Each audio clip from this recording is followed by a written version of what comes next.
ग्वालियर में पंचायत चुनाव की घोषणा होते ही पुलिस वोटिंग में खलल ना पड़े उसे लेकर प्लानिंग कर रही है, लेकिन तिघरा से मोहना तक करीब 13 पंचायत में डकैत गिरोह के दखल का खुटक भी पनप रहा है। इन पंचायतों में रहने वालों को डर डकैत गुड्डा गुर्जर का है, लेकिन डकैत गुड्डा का गैंग पुलिस की पकड़ से बाहर है। मुरैना और ग्वालियर पुलिस इस गिरोह को घेरने की कोशिश करना बता रही है, तो वहीं पंचायत गांव के वोटर मान रहे हैं कि गैंग पंचायत चुनाव में अपने हिमातियों की पैरवी करेगा। आपको बता दें, दरअसल 35,000 रुपए के इनामी गुड्डा गुर्जर गैंग को लेकर ग्वालियर और मुरैना पुलिस का सरदर्द बढ़ने लगा है। उसकी वजह आने वाला पंचायत चुनाव डकैत गुड्डा उर्फ जितेन उर्फ जंडेल गुर्जर निवासी लोहागढ़ मुरैना पर चंबल रेंज से 30 और ग्वालियर पुलिस की तरफ से 5,000 रुपए का इनाम है। इस गैंग पर 275 एनपी बोर बंदूक, 315 बोर बंदूक, एक दुनाली और एक सिंगल शॉट बंदूक है। पुलिस के रिकॉर्ड में मुरैना से मोहना तक गुड्डा गैंग पर हत्या, लूट, मवेशी चोरी, खिरखाई, जंगल में मवेशी रखने की जगह और पत्थर माफियाओं से टेरर टैक्स के अपराध हैं। इनसे जाहिर है कि गिरोह पंचायत चुनाव में मुरैना के अलावा ग्वालियर, तिघरा, महेश्वरा, पवा, लखनपुरा, पार, रेहट, चराई, ढांडा, खिरक, भंवरपुरा, सुरहेला, जखोदाराई, पहसारी और सहसारी पंचायत के चुनाव में दखल देने की पूरी कोशिश करेगा, क्योंकि इन पंचायतों के ज्यादातर गांव गुर्जर बाहुल्य हैं। डकैत गुड्डा उसकी गैंग के मेंबर भी गुर्जर हैं। जाहिर है कि इन पंचायतों में गिरोह अपनी दहशत के बूते पर हिमातियों को मजबूत करने की कोशिश करेगा।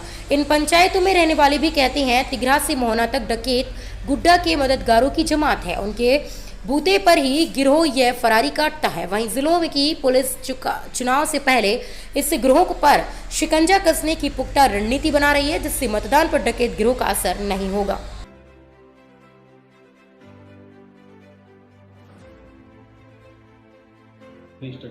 ये कुल हमारे ग्रामीण क्षेत्र में 846 मतदान केंद्र हैं, और जो आपने डकैती वाली बात बताई वो तो लगभग अब समाप्त है, किंतु ग्वालियर, मुरैना और शिवपुरी का जो सीमावर्ती इलाका है, जिसमें सुभाषपुरा, पहाड़गढ़ मुरैना का और ग्वालियर का घाटी गांव इलाका पड़ता है, वहाँ पे एक डकैत है जो कि मुरैना का रहने वाला है, जिसके ऊपर करीब 50,000 रुपये का इनाम है।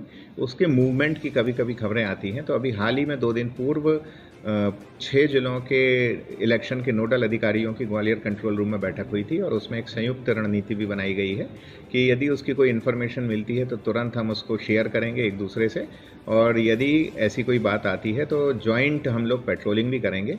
और कुल मिलाकर इन सब उपायों से चुनाव में उसके कारण कोई खलल होगी, इसकी संभावना लगभग शून्य। सर, क्या वो पुलिस के टारगेट पर है? किस तरह से उसे इन्वेस्टिगेट किया जा रहा है?